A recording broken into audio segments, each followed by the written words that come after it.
Bonjour. Comme vous le savez, 6 partis se sont mis d'accord autour de la table d'Elio Di Rupo pour former un nouveau gouvernement fédéral belge à partir de décembre 2011. Cet accord gouvernemental repose d'une part sur une réforme institutionnelle et d'autre part sur une réforme fiscale dès 2012.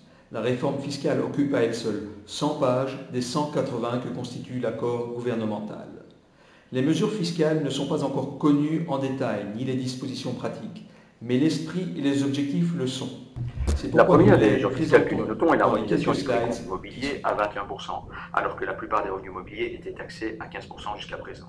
Il y aura cependant 4 exceptions, la première étant le boni de liquidation d'une société qui restera soumis à 10% de précompte. Les carnets d'épargne seront également soumis à 15% d'impôt avec un plafond de 1 770 € que de nombreux contribuables dépassent en ayant plusieurs carnets. Évidemment, tout ce qui était taxé à 25% le restera et ne baissera pas à 21%. Ensuite, et enfin, les bons d'État du passé seront soumis à 21% de précompte mobilier, la dernière émission étant quant à elle soumise à 15%. Pour les émissions futures, on ne sait pas encore ce qu'il en sera. La deuxième mesure que nous notons concerne les revenus mobiliers élevés, c'est-à-dire supérieurs à 20 000 € par an, qui seront maintenant taxés à concurrence de 4% complémentaires, étant une contribution de crise.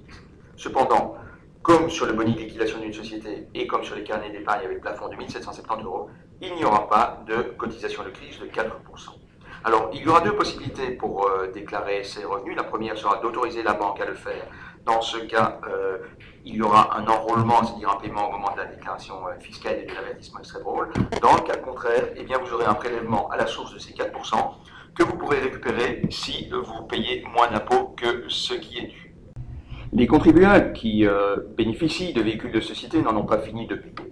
D'une part, l'objectif est de récupérer 200 millions d'euros, dont 100 à charge des employeurs et 100 à charge des bénéficiaires, en instaurant un nouveau critère en plus du taux de pollution de la voiture, ce nouveau critère étant le prix de vente de la voiture, TTC, catalogue, options comprises, sans les restos. Mais vous devez également savoir que l'administration a remis sur le pavé sa volonté de réduire le montant déductible de la TVA, suivant une directive dont les détails sont prochainement connus.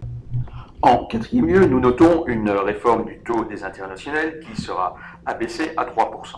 À 3%, nous pensons que cela n'aura plus d'intérêt pour les investisseurs étrangers de venir en Belgique uniquement pour les intérêts notionnels. Sachez également que le stock d'intérêts notionnels qui n'a pas encore été déduit pourra l'être sur une période de 7 ans, avec certaines limites, et que pour les nouvelles déductions, le montant ne pourra plus être reporté sur les années ultérieures. Venons-en maintenant à la sécurité sociale.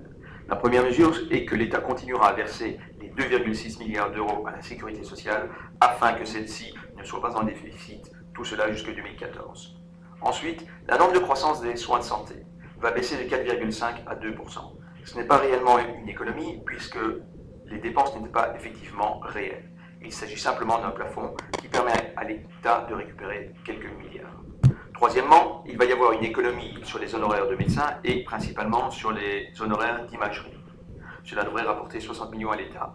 Et la quatrième mesure est une baisse des prix généralisés, c'est-à-dire malgré tout que les distributeurs de produits pharmaceutiques pourront choisir les médicaments, une baisse d'environ 2% le 1er avril 2012.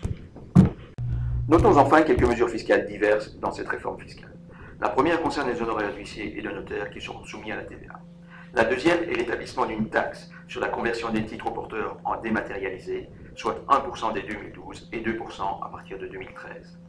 Le tarif d'immatriculation des véhicules augmentera et passera de 20 à 30 €, soit 18 millions en plus dans les poches de l'État. Les amendes pénales augmenteront d'environ 12,5%, ce qui rapportera à l'État 24 millions en plus. Notez également que les notaires seront obligés d'informer le fisc des déclarations de succession qui seront passées en leurs études. Cela devrait rapporter 150 millions par an. En conclusion, la Belgique va certainement rester un des États les plus taxateurs au monde.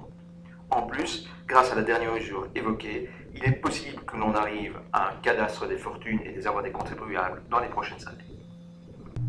Nous vous recommandons donc d'attendre que le détail et les modalités des nouvelles normes soient connus et d'éventuellement faire à ce moment-là un diagnostic de votre situation fiscale personnelle.